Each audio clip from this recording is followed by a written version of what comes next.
नमस्ते विद्यार्थी मित्रों। पाठ त्रीजो, जरा मुस्कुराइए। जीवन में हास्य का बहुत ही महत्व है। हास्य जीवन के दुख को भुलाकर नई उमंग भर देता है। हंसने से हमारा स्वास्थ्य अच्छा रहता है। आइए कुछ ऐसे चुटकुले पढ़े कि जो आपको मुस्कुराने के लिए मजबूर करेंगे। जीवन में हास्य का बहुत ही महत्व है। हास्य जीवन के दुख को भुलाकर नई उमंग, नए उत्साह हमारे जीवन में भर देते हैं। हंसने से हमारा स्वास्थ्य अच्छा रहता है। तो आइए कुछ ऐसे चुटकुले पढ़े कि जो आपको मुस्कुराने के लिए मजबूर कर दे।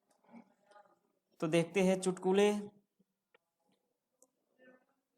मालिक एक किराएदार से कहते हैं, तुम मुझे किराया क्यों नहीं देते?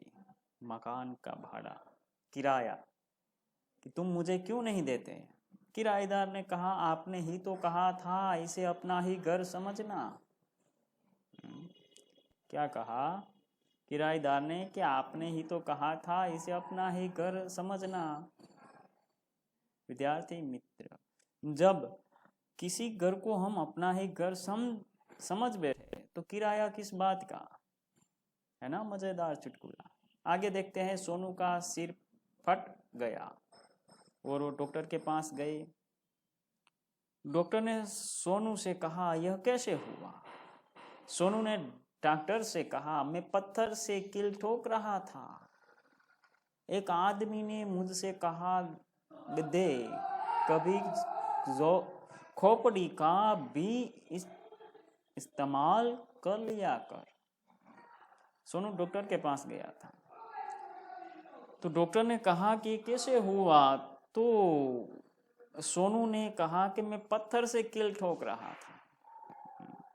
एक कील पत्थर से दीवार में मैं उसे ठोक रहा था, मार रहा था कि एक आदमी ने मुझे कहा, गधे, कभी खोपड़ी का भी इस्तेमाल कर लिया कर।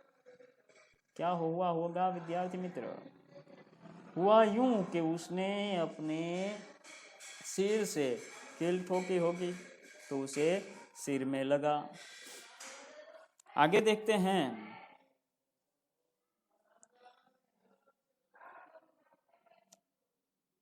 जरा ऊंचे बोले। माफ करे अंकल, इससे ऊंचा होकर मैं नहीं बोल सकता।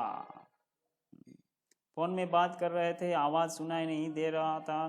तो एक भाई ने टिपोय पे टिपोय, टिपोय पे टिपोय ऐसे रखकर चार पाई की तरह इस तरह ऊंचे ऊंचे ऊंचे चढ़कर जरा ऊंचा बोले, ऐसा कहे। सामने से आवाज आई, माफ करे अंकल, इससे ऊंचा होकर मैं नहीं बोल सकता। आगे देखते हैं। मजे से चुटकुले हम सुने, बहुत स्वास्थ्य के लिए अच्छे हैं। हंसना जरूरी है। डब्बू, इतिहास में तुम फेल कैसे हो गए? पिताजी ने पूछा डब्बू से कि तुम इतिहास में फेल कैसे हो गए? तो डब्बू ने पिताजी को कहा कि क्योंकि सभी प्रश्न उस समय के पूछे गए थे जब मैं पैदा भी नहीं हुआ था। तो मुझे कैसे याद होगा कि कब क्या हुआ? ये चुटकुले। मुन्ना, पापा, कल मैंने रात के 1:30 बजे तक पढ़ाई की। मुन्ना ने ऐसा पापा से कहा। पिता ने कहा, शाबाश बेटे, लेकिन रात को 11 बजे के बाद तो सारे मोहल्ले की लाइट चली गई थी। मनु ने कहा, सच? मैं तो पढ़ने में इतना मग्न था कि मुझे पता ही नहीं चला। है ना? जब लाइट चली गई तो अंधेरे में वो कैसे पढ़ सकता है?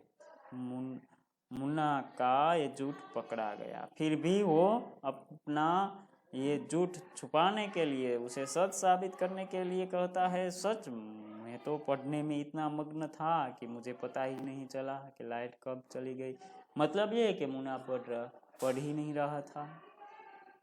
मैं डाक खाने जा रहा हूँ। आदमी ही कितना भूखा है, कागज पत्र भी खा जाता है। संधि, ईश्वर संधि छुटा कीजिए। मैं डाक खाने जा रहा हूँ। डाक खाने, डाक यानी कि पत्र।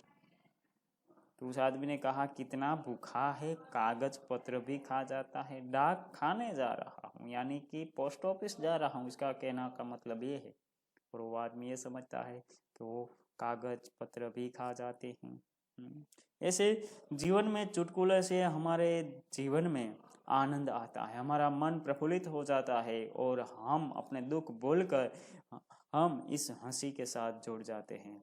तो हंसना जरूरी है, हंसेंगे तो हमारा स्वास्थ्य अच्छा रहेगा, इसलिए हंसना जरूरी है। अस्तु विद्यार्थी मित्रों।